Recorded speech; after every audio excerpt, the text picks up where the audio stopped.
I said, Lord, where do I go?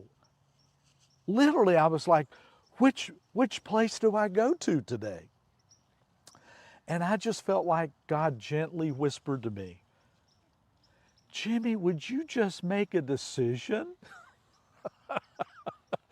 Would you just decide?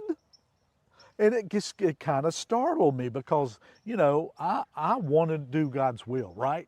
You want to do God's will. Whatever He wants, that's what I want to do. That's going to be the best route to go. So I was sincerely seeking Him. And it was like, God, you make the decision for me today. Which one of these three places do I go to? He's like, Jimmy, would you just decide? Would you make the decision? And then I sensed Him say to me, Jimmy, I already know the decision you made. I'm ahead of you. So choose. And it just kind of shocked me. And I responded to the Lord. I said, you're going to let me choose? Like any one of these places I want to go? And I just felt that affirmation from Him. Yes, just go ahead and choose. And I'm like, Lord, I'm at the Shell station pumping gas. And I'm like, man, if you're letting me decide today, I'm going over to Sandals. I'm going to go hear Matt. I want to go and see this church where this guy almost quit like 1,000 times. He didn't quit. He made the move. He put himself out there. And now all these people are coming to Christ. I'm going there. Go there.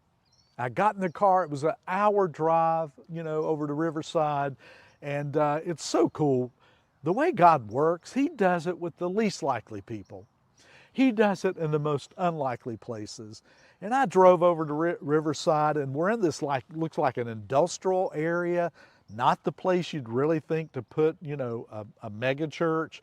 And it was up against this big mountain, and I pulled up, and it was, it was a great facility, but it was not elaborate. Like anybody would feel comfortable going there. And streams of people were pouring in to this building, young and old, rich and poor. It was exciting. And I park the car and I go in and I decide in this massive auditorium, I'm going to sit up in the balcony section, that kind of rose up in front of the stage. I don't want to miss nothing. And I go up to the top of that space and I'm just looking at everything. I open my program and the title of the sermon is, What Does the Lord Want Me to Do? I busted out laughing. It was just a moment. It was God was letting me know, Jimmy, I'm with you, dude. Don't make this too hard.